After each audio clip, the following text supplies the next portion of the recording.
All right. Hello, everyone. So, um, anyone that follows my channel knows that I have a greenhouse that's on solar panels, and it's always been on battery power. I had the Hepway Alpha 2000 system here that had 4 expansion packs plus the Alpha 2000. And, well, I did not like the system. It was a pain in the rear to manage. It did not like to charge 24 hours on solar. You could not leave the solar plugged in. You couldn't let them overcharge, or not overcharge. When the Hepway system was fully charged, it would cycle on and off, and then it would trip it, and it would go into a fault and then shut all the AC down. So out it came, guys. Hepway came out. Oupes, no power Oupes with Oupes. This is the Guardian 6000. This is that 240 volt system. This is 10 kilowatts of power here. I do believe roughly 10 kilowatts or maybe 8 kilowatts. I'm not sure. I would have to go back and look. I want to say it is kind of fairly expensive compared to the Hepway system, but much more capable of doing what I need it to do. So what I do is I have it charging on solar. As you can see here right now, we do have solar power coming in. This is my current power going out to the greenhouse. Solar power in, power out. Yes, guys, for all you guys that leave negative reviews on these things, it is 10 to 90% by default. You can go in and change your charging levels. Duh, guys. Just study the app. Use the app. That app will do pretty much anything with this thing. So yeah, fully capable. This thing just runs everything, and it'll actually run pretty much my whole house if I want to. I won't because, again, for everything you use, you got to put back in. So I am on grid for the off-peak time if my solar does not fully charge this back up, which it won't fully charge back up if my greenhouse were to be full tilt 24 hours a day. I draw about 1200 watts in the greenhouse. So 1200 watts on an 8 kilowatt system, obviously, and I'm running, what is that? I have 800 watts of solar out there.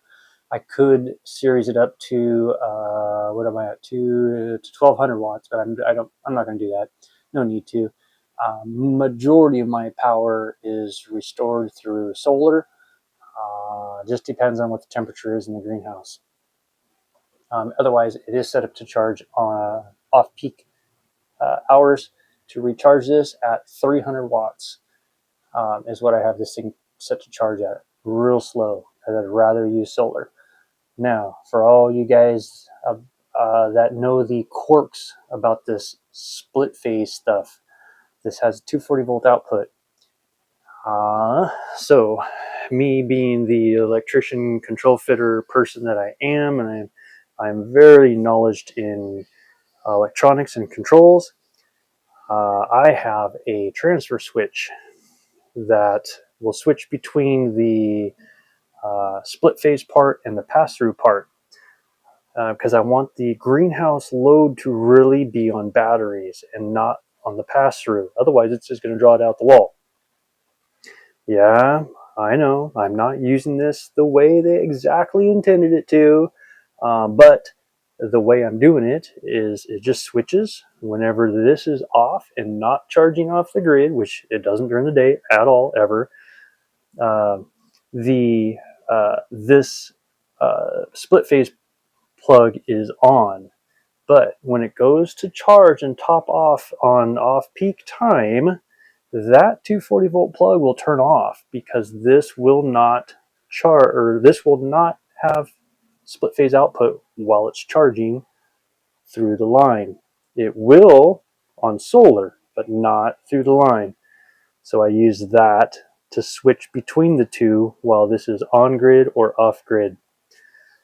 Yeah, and there it is, 90%. And it'll hang there until the cooling starts, and it'll drop a couple percent, but then the cooling will turn off as it as it hits set point, and then my solar just charges the battery back up.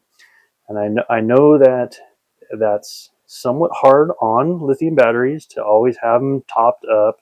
You should let them discharge all the way, but I will have this on a scheduled plan once a month to do a full drain and then bring it up to a full charge, just to help maintain these batteries, because this was not a cheap setup, comparatively speaking to the Hepway Alpha system.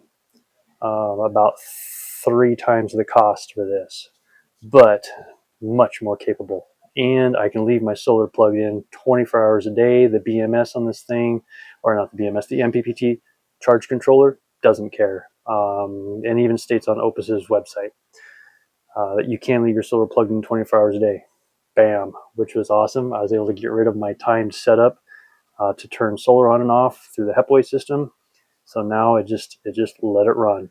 But yeah, guys, I just wanted to cover that. Oh, and it's charging the batteries for my camera right now. And I use thermal to maintain and make sure I'm not pulling too much current through any of the cabling. I do have to change one of these cables, but I am a licensed electrician. I will get that done. So just want to show you guys my new setup to power the greenhouse. If you got any questions, leave them down below. Oh, and I do have a playlist that I have started for the greenhouse between control automation and, of course, just the plants. So stay tuned, guys, for the automation and control part of this channel. And if you're interested, just let me know. And that'll help push me to continue to make videos that help others. Thanks, guys. We'll catch you on the next one.